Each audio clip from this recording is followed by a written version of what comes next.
Mesdames, Messieurs, bonsoir et merci de prendre ce rendez-vous de l'actualité sur Eden Télévision. Au menu de cette édition, les suites de l'annonce de l'examen national au profit des étudiants des établissements de l'enseignement supérieur privé. Finit donc la co-signature et l'homologation des diplômes de ces établissements. Que comprendre de ces deux notions? Réponse dans ce journal. L'usage des pesticides est la méthode trouvée par les paysans dans les villages des départements du Mono et du Koufo pour contourner le manque de la main-d'œuvre et accroître la production. Un usage parfois abusif qui est la conséquence de l'exode rural. On en parle également dans cette édition.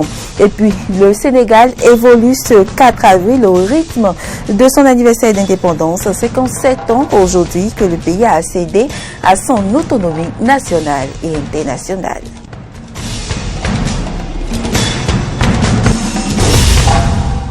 Bienvenue dans ce journal. La nouvelle de l'Assemblée nationale, les députés se sont réunis ce jour. Ils se sont prononcés sur la recevabilité du projet de loi portant révision de la Constitution. Il faut dire que cette plénière a été initiée après que la commission des lois du Parlement l'a suggéré au bureau de l'Assemblée nationale. Vous aurez plus de précisions dans nos prochaines éditions grâce à Amen Didier Mpenoudi et Romaric Devauchy. Pendant ce temps se déroulait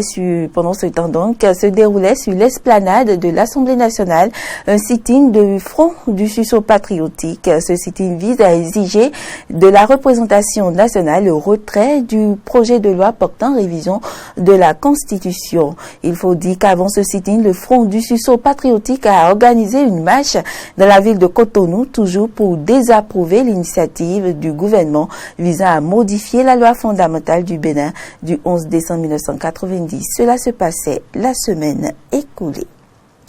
Et à propos de ce projet de loi portant révision de la Constitution, on a souvent entendu parler du renforcement des pouvoirs du chef de l'État. Le document tel qu'il est envoyé au Parlement augmenterait donc les pouvoirs du président de la République. On a même entendu parler de la superpuissance du président. Qu'en est-il réellement? Pour le savoir, Fréjus Serlan et Damien Pedro sont allés à la rencontre de deux enseignants de l'université d'Abomey-Calavi. Suivez plutôt. Le projet de révision de la Constitution du 11 décembre 1990 déposé au Parlement par le gouvernement de Patrice Talon renforce-t-il les pouvoirs du chef de l'État? Oui, pense Ibrahim Salami, agréé des facultés de droit au regard des articles 62.2 et 62.3 relatifs au Conseil de sécurité nationale et au Conseil national du renseignement. Donc on a désormais affaire à un chef d'État qui est le patron officiel des renseignements et c'est inscrit dans la Constitution.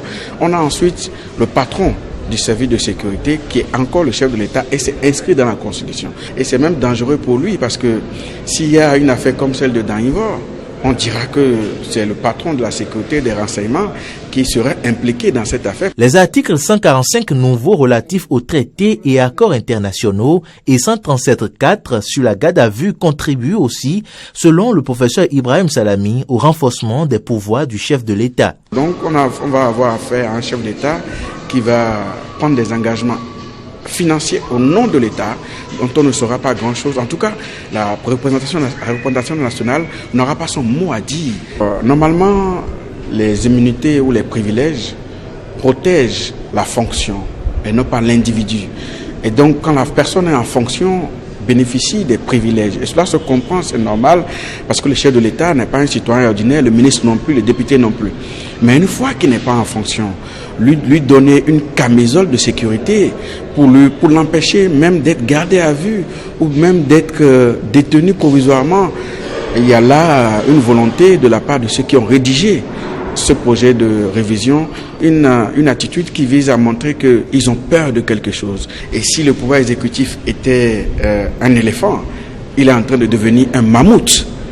Et c'est cela qu'il faut dénoncer.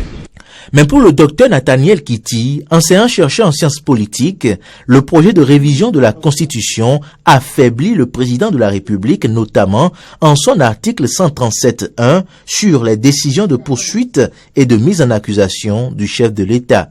Lorsque vous prenez le projet, il y a une distinction qui est faite entre les faits commis dans l'exercice et ceux commis à l'occasion de l'exercice de ses fonctions. Donc, dans l'article 137.1, lorsqu'il n'est pas en fonction, les décisions de poursuite de mise en accusation du président de la République ne sont autorisées à la majorité des 2/3 des membres composant l'Assemblée nationale et selon la même procédure que pour des faits commis à l'occasion de l'exercice des dites fonctions.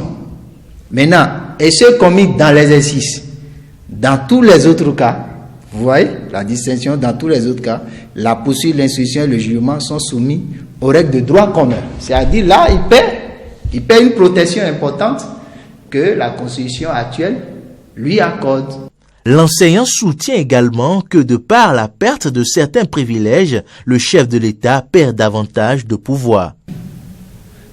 D'abord, il ne nomme plus 3 des membres de la Cour constitutionnelle. Il nomme désormais un seul. Il ne nomme plus le président de la Cour suprême, qui sera élu. Il ne nomme plus le président de la Hague, qui sera élu par ses pairs. Donc, si on observe bien cette disposition, on se rend compte qu'il perd beaucoup de pouvoir. En tout état de cause, il apparaît évident que si le projet actuel affaiblit l'influence du chef de l'État dans certaines de ses dispositions, il lui accorde par d'autres des pouvoirs non négligeables.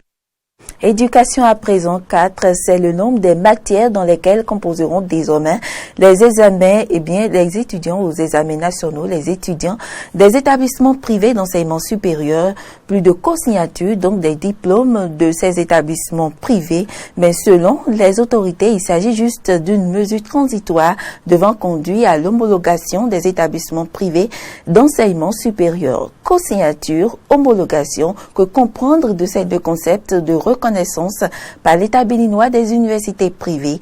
La réponse dans ce reportage de Fréjus Serlan et Damien Pedro. L'année 2017 est celle d'un grand bouleversement au sein des établissements d'enseignement supérieur privés. Le mécanisme de reconnaissance et de validation des diplômes change. De la co-signature, on passe donc à l'ère de l'organisation des examens nationaux pour une période transitoire de 3 ans afin de prendre un nouveau départ en matière d'homologation des établissements d'enseignement supérieur privés. Mais avant, il est important de comprendre ces différents concepts de reconnaissance par l'État de ces universités privées. Le docteur Dodia Mouzouvi, directeur des établissements privés de l'enseignement supérieur, explique ici le mécanisme de la co-signature. Les décrets, les tests qui ont institué la co-signature, c'était que quand on a contrôlé l'établissement, quand on l'a accompagné, quand on a fait tout ce qu'on devait faire avec lui, inspection, contrôle inopiné, que tout ça est favorable, il délivre le diplôme. Il délivre le diplôme, ce diplôme-là arrive au niveau d'une commission interministérielle qui regroupe l'enseignement supérieur, qui regroupe la fonction publique, qui regroupe les finances, etc., etc. Cette commission interministérielle se réunit, les experts se réunissent donc et prennent les dossiers, les étudient et vérifient sur la base des tests, des éléments importants, ils vérifient si tout est OK, ils signent.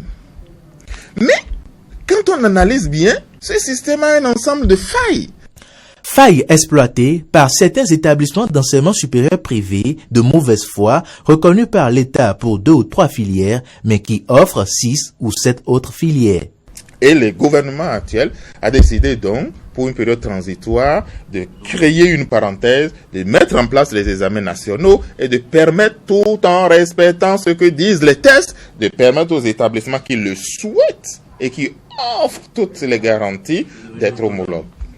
En quoi consiste alors cette homologation? Le docteur Dodi Amouzouvi répond.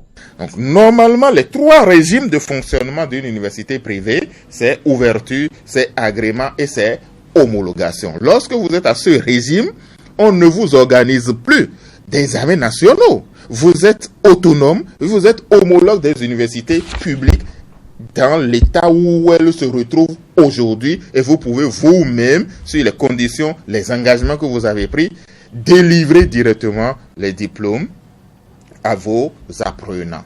Et vous avez, sur le plan de la délivrance des diplômes, les mêmes droits. Aujourd'hui, il n'y a pas d'université ou d'établissement privé qui soit déjà arrivé à ce niveau. À ce stade, l'État n'organisera plus les examens nationaux, mais sera toujours présent pour surveiller, inspecter et accompagner les établissements d'enseignement supérieur privés.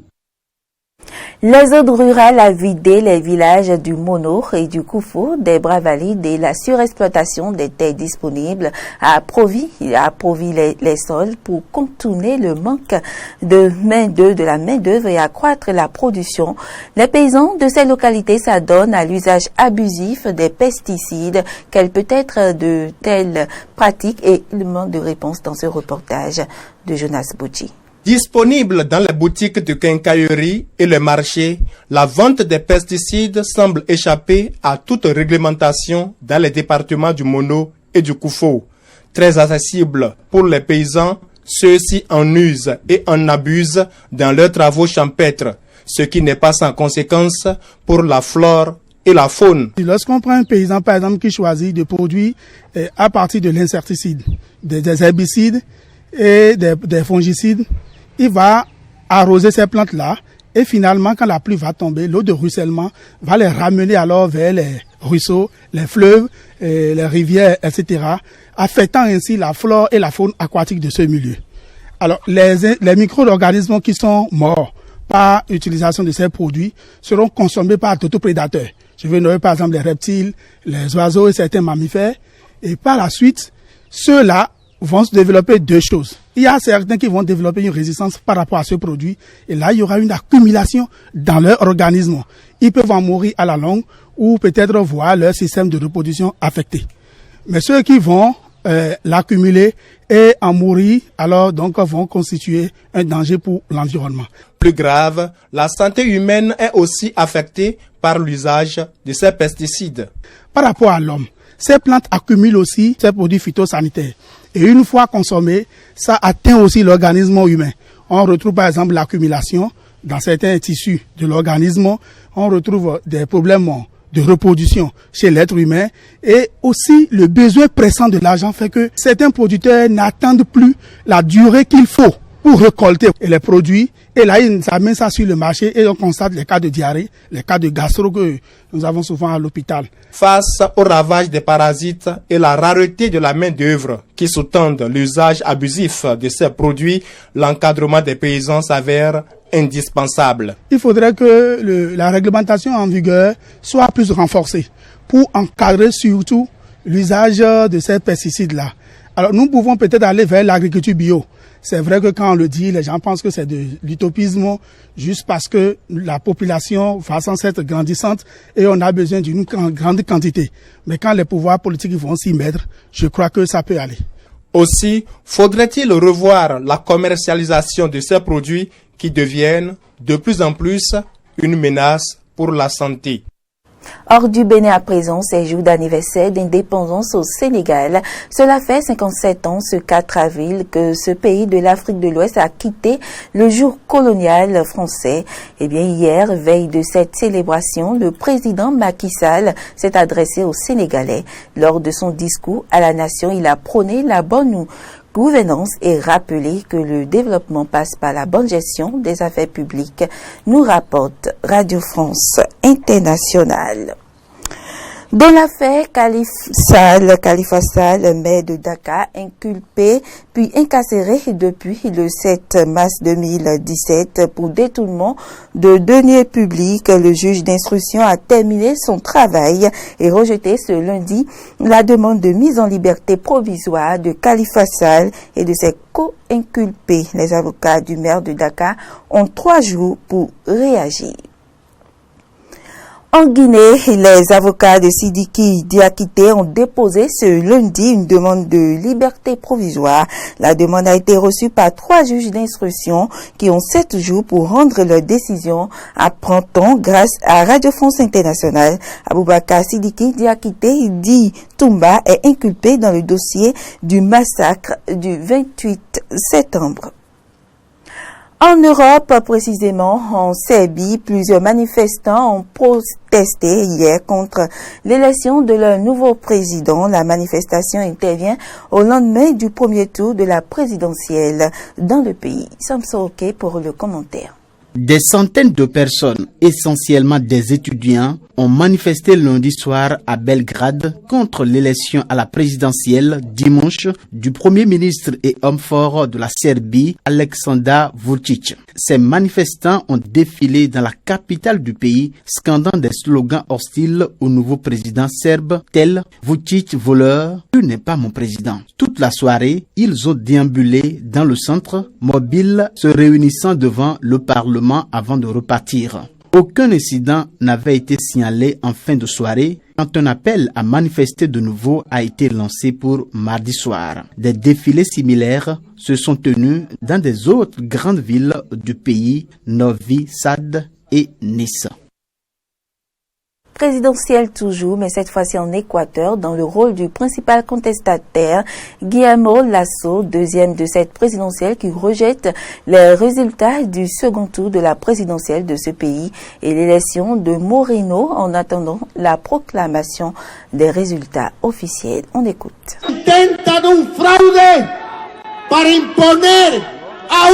C'est une tentative de fraude pour nous imposer un gouvernement illégitime né de la fraude et qui sera condamné par l'Équateur et par le monde entier.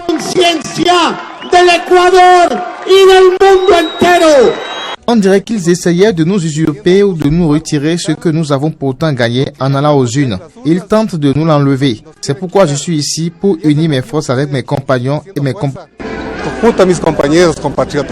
C'est le manque de conformité dans les résultats électoraux qui m'a poussé à venir ici. Personne ne me paye. Je ne reçois pas un sou. Je suis simplement ici pour appuyer mon pays. La Colombie enterre ses victimes de la coulée de boue meurtrière. Le drame, on le rappelle, a fait des centaines de morts. Suivez ce commentaire de Ibrahim Orunam. Les familles y amis des centaines de victimes tuées après la coulée de boue meurtrière qui a dévasté la ville colombienne de Mocoa enterraient lundi leurs proches alors que les recherches se poursuivaient pour tenter de retrouver d'éventuels survivants. Les enterrements s'enchaînaient au cimetière Normandie. Les corps dans des sueurs de plastique blanc ou des cercueils empilés. Des hommes s'affairaient à creuser des tombes. De plus, 3 jours après le drame, les rescapés du torrent de boue et de pierre qui a déferlé sur Mocoa vendredi soir après le débordement des 3 rivières se pressaient à l'hôpital et au cimetière en quête de leurs proches. En ce qui concerne la gestion de la catastrophe naturelle, le gouvernement a lancé une campagne de prévention et de vaccination afin d'éviter des épidémies. Il a distribué des kits de produits alimentaires et d'hygiène. Les sinistrés ont accès à une assistance psychologique et 5 refuges ont été aménagés. Le président Santos a également décrété la situation d'urgence économique, sociale et écologique, nommant son ministre de la Défense, Luis Carlos Villegas, en charge de la reconstruction. Mais le pire n'est peut-être pas passé. Désormais, des risques de glissement de terrain menacent 385 autres sites de Colombie. Selon une étude, la catastrophe de Mocoa est la plus grave depuis celle de Salgar qui avait fait 92 morts en 2015 à une centaine de kilomètres de Medellín au nord-ouest. Mesdames, Messieurs, ce sera tout pour cette édition. Merci pour l'attention et à demain.